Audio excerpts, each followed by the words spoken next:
kebahagiaan mereka yang nyari kesenangan akan diikat, berubah-ubah sesuai mood yang berada di luar kontrol mereka. Nah, ini kalau kamu ingin bahagia saat senang saja, kamu mungkin juga susah bahagia. Kenapa? Hidupmu kan banyak sumpeknya, banyak alangannya, banyak rintangannya. Seneng wisuda ndak lama, besoknya sudah sumpek mikir kuliah lagi apa kerja, apa kawin, sumpek lagi. Ya kan? Ndak ada selesainya. Kalau kamu mengandalkan seneng, hidupmu itu ndak pernah seneng full 100%, selalu ada bagian sumpeknya. Kalau kamu nunggu mood seneng baru bahagia, kamu mungkin ndak bahagia-bahagia. Alhamdulillah Pak, dapat uang banyak, besoknya sumpek, ini duitnya buat apa, terus gegeran, terus macam-macam. Nggak lama ternyata kalau bahagia itu mengandalkan senang. Maka bahagia itu, katanya Markus, tirulah orang-orang bijaksana. Bahagia itu apa? Dalam kebebasan mereka dari segala keterikatan. Berarti apa? Ya temukan dalam dirimu saja, tidak usah diikat oleh apapun dari luar dirimu. Dengan pikiranmu saja sekarang kamu sudah bisa bahagia kok. Ngapain capek-capek nyari cantelan di luar? Jadi itu rumusnya bahagia. Pikiranmu. Yang kedua, jangan diikat oleh yang di luar dirimu. Dan yang ketiga, jalani hidupmu sesuai fitrah.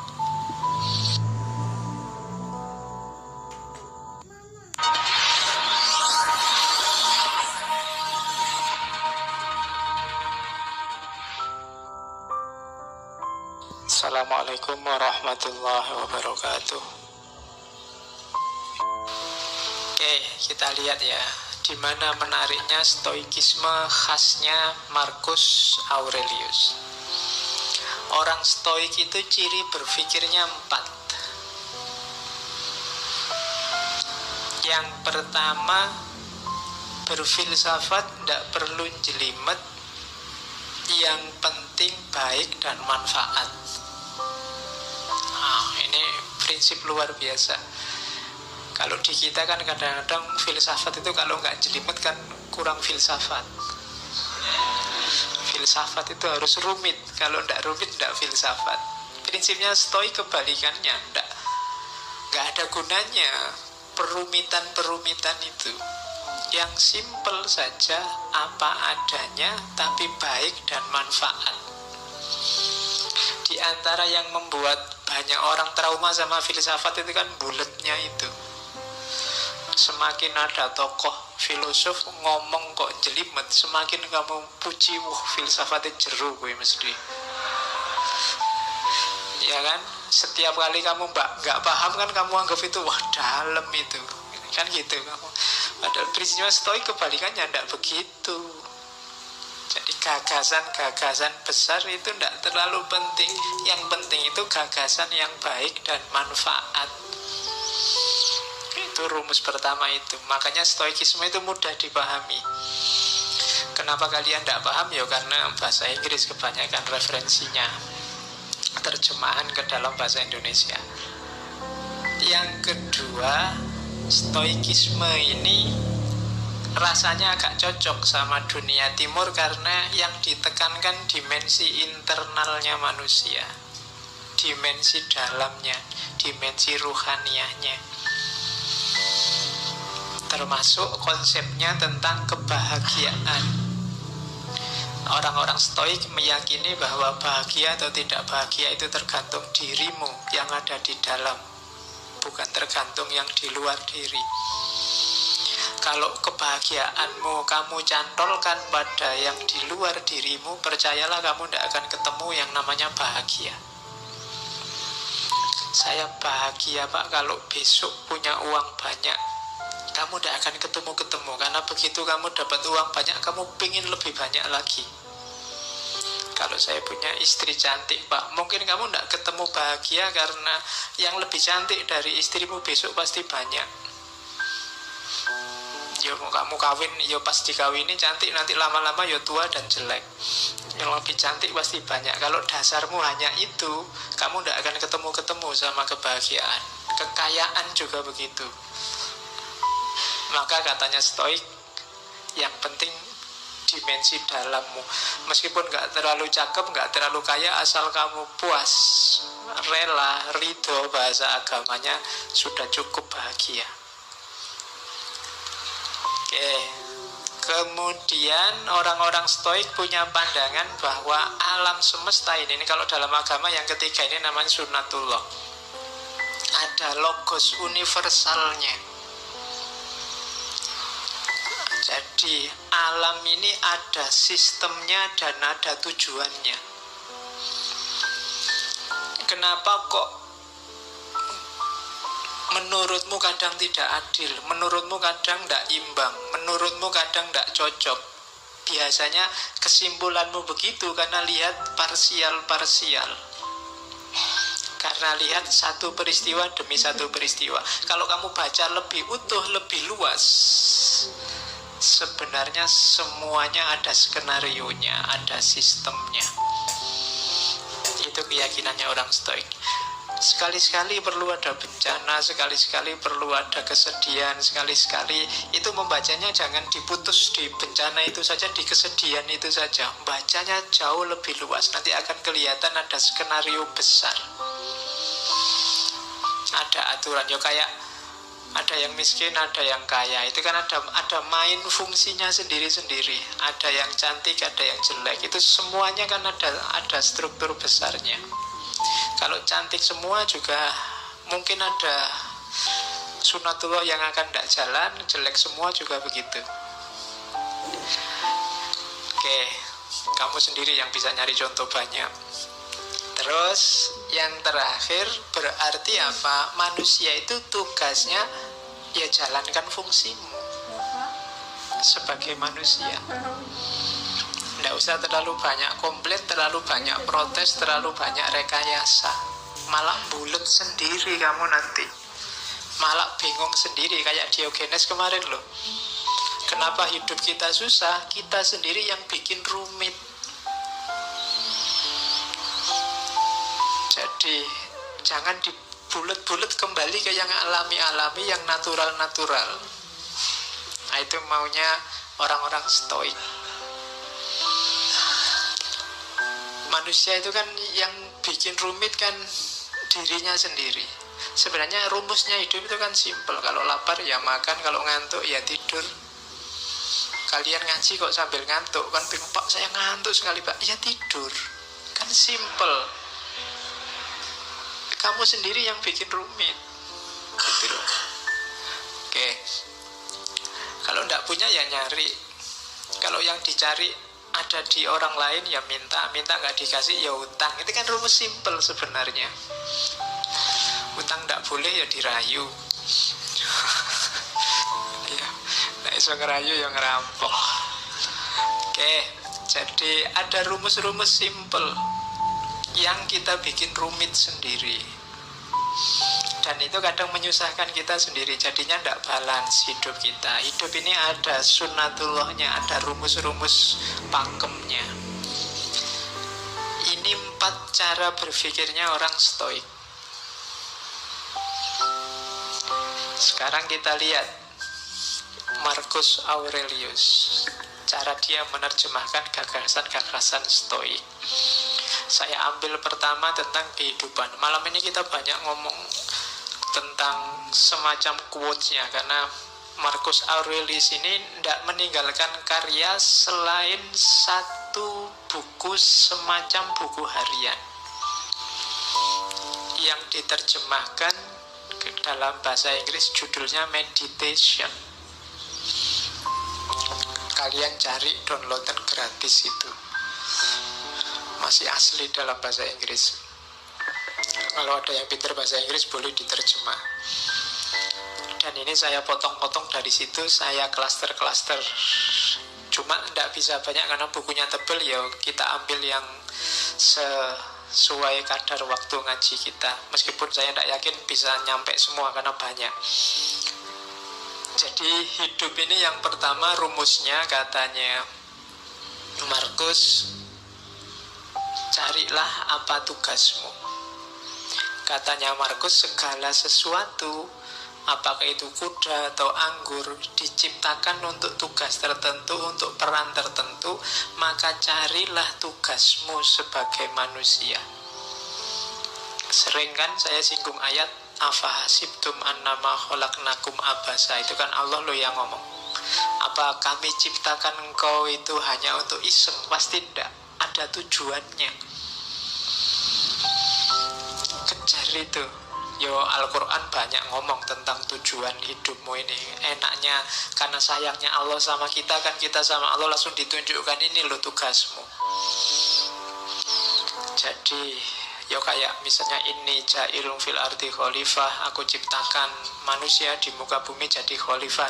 Ini kan Allah langsung ngasih petunjuk, ini lo tugasmu. Maksudnya Markus, yo kamu jalan di tugasmu itu. Setiap hal di muka bumi ini ada perannya, ada tugasnya. Jangan dikacaukan, kamu sendiri juga jangan kacau. Nanti kamu susah sendiri. Oke, teh ini kan dia punya tugas, dibikin jadi minuman. Ya diminum, enggak apa-apa.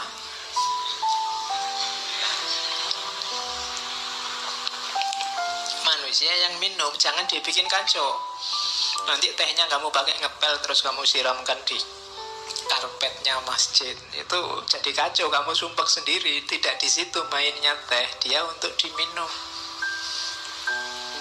Jadi rumusnya hidup pertama, tugasmu apa? Yang harus kamu lakukan apa? Saya sering bilang, tidak usah cerewet tanya, apa Pak, saya tidak tahu. Tidak, kamu sudah tahu. Begitu kamu tahu identitasmu, sebenarnya kamu tahu apa yang harus kamu lakukan. Begitu kamu tahu bahwa saya mahasiswa Pak, kamu sudah tahu apa yang harus dilakukan seorang mahasiswa. Di rumah, saya ini anak loh Pak, kamu tahu apa yang harus dilakukan seorang anak. Saya ini tetangga loh Pak, kamu sudah ngerti rumusnya tetangga yang baik seperti apa. Jadi tanya tugasmu apa, jalankan itu. Itu rumusnya orang hidup yang pertama. Dan yang kedua, ndak usah khawatir, ndak bisa. Katanya Markus, manusia pasti mampu melakukan semua yang Tuhan ingin ia lakukan. Kalau Allah nyuruh kita jadi khalifah, pasti kita punya kekuatan untuk mengkhalifahi alam semesta. Ketika kamu ditakdirkan jadi mahasiswa, pasti memang kamu punya potensi untuk jadi mahasiswa yang baik. Bahwa hasilnya tidak baik, itu berarti kamu kurang maksimal menjalankan tugasmu. Jadi ini rumus-rumus dasar dalam hidup, katanya Markus. Pasti bisa asal kamu tidak manja. Kita kan sering manja, sering cengeng, sering cerewet. Sudah tahu masih tanya. Kita sering mengkritik Bani Israel, Yahudi, kita sering begitu. Orang Yahudi itu kan waktu diperintah ada aja yang ditanyakan. Disuruh menyembelih sapi masih ditanya, kulitnya sapi warnanya apa, besarnya seberapa, itu cerewet. Padahal begitu disuruh membelih sapi aja kan tidak masalah, tapi masih cerewet, tanya macam-macam. Padahal ya sudah ngerti pantasnya membelih sapi itu ya sapi yang semacam apa, kan gitu. Ya sama lah, kadang kayak mahasiswa disuruh bikin makalah, berapa halaman Pak, kemudian referensi ini boleh enggak Pak, kamu repot sendiri nanti, salahmu sendiri, cerewet. Coba diperintah, ya Pak, nah kan sudah, selebihnya kamu mikir sendiri, ijtihad sendiri. Biasanya banyak tanya itu kan maksudnya kamu ingin dapat yang ringan, atau syukur-syukur bisa enggak jadi diperintah. Kan itu orang Yahudi itu kan begitu, nawar bolak-balik itu kan maksudnya yo siapa tahu enggak jadi karena perintahnya enggak jelas. Nah kita sering begitu dalam hidup. Kamu sering ngerti tugasmu tapi enggak jalan, kenapa? Kamu nyari alasan, nyari dalih. Alah Pak, ujian masih lama. Alah Pak, kan segalanya sudah ada garisnya, ada takdirnya. Alah Pak, selalu begitu, nyari dalih. Terus bekalmu lengkap, katanya Markus. Yang pertama apa? Nggak usah khawatir. Alam ini ada rumusnya, ada sunatullahnya. Jalankan tugasmu sesuai sunatullah. Kenapa harus kamu jalankan sekarang? Karena tidak lama lagi engkau tidak ada dimanapun. Hidup ini kan cuma sementara. Kamu dikasih fasilitas hidup yang sementara dengan tugas tertentu. Kalau nanti tiba-tiba kamu dipanggil sama yang ngasih tugas dan tugasnya belum selesai, bisa jadi kamu dikasih nilai C, D, atau E. Kalau kamu dikasih nilai E kan susah. Kalau tidak lulus di kampus gampang. Kalau tidak lulus besok di akhirat, urusannya panjang. Kamu tidak bisa ngerayu-ngerayu karena sudah selesai. Tidak ada remedinya. Besok waktu dihisab di akhirat kan kamu mau ada ujian susulan. Tidak ada. Sudah selesai. Maka katanya Markus, bekalmu lengkap. Alam semesta menyediakan semuanya, termasuk hukum-hukumnya. Segera jalan karena waktu kita terbatas. Pada saatnya semua akan tidak ada, termasuk Hadrian, termasuk Augustus. Di kalimat itu Hadrian ya raja sebelumnya, Augustus raja Romawi pertama yang paling sukses menyatukan kerajaan Romawi. Orang sebesar itu saja juga waktunya limited, terbatas. Kalian ini kan edisi terbatas. Percayalah, Allah tidak menciptakan yang mirip kayak kalian lagi. Bikin yang lain yang lebih cakep-cakep. Terus yang kedua, katanya Markus, fokuslah pada apa yang kamu lakukan, karena tugasmu di situ. Ingatkan dirimu bahwa tugasmu adalah menjadi manusia yang baik. Ingatkan dirimu apa tuntutan alam pada manusia. Jadi alam ini kayak mesin besar, ada sistemnya, kamu punya peran. Itu yang dimaksud tuntutan alam. Kalau kamu tidak memainkan peranmu, alam ini akan kacau ritmenya. Dan ketika alam ini ritmenya kacau, efeknya ke kalian lagi, ke manusia lagi. Maka ikuti tugasmu, jalankan peranmu sebaik-baiknya. Lalu jalankanlah tanpa ragu. Jalankan kebenaran, ungkapkan kebenaran saat engkau memahaminya. Cuma ungkapkan dengan baik, dengan santun, tanpa pura-pura. Nah ini apa yang dijalankan? Kebenaran. Menjalankannya dengan baik, dengan santun, dengan tulus, tanpa pura-pura. Itu tugas hidup kita yang pertama. Di meditation itu saya potong-potong rumusnya orang hidup itu ini. Kita ingat-ingat coba ya, ini pedoman hidup kita, katanya Markus. Hidup kita itu secara durasi itu sementara, pasti ya, limited. Tidak lama kok hidup kita itu. Sudah tidak ada lagi orang yang usianya mungkin 150 ke atas, atau 200 lah, tidak ada. Orang sudah 70, 80 itu sudah luar biasa. Malah kasihan orangnya kalau nggak meninggal-meninggal. Loh iya, malah kasihan. Sifatnya berubah. Hidup kita ini karakternya alam, di antara yang kita sebut sunatullah tadi, berubah.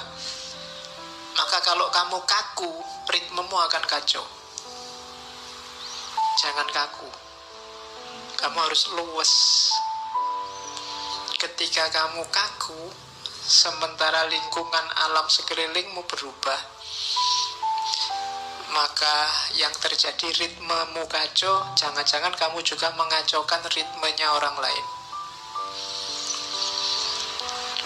Jadi karakternya hidup ini berubah, durasinya sementara. Persepsi kita, pemahaman kita sifatnya abu-abu kalau bahasanya. abu-abu itu apa? Kita ini manusia yang terbatas dan pemahaman kita juga terbatas.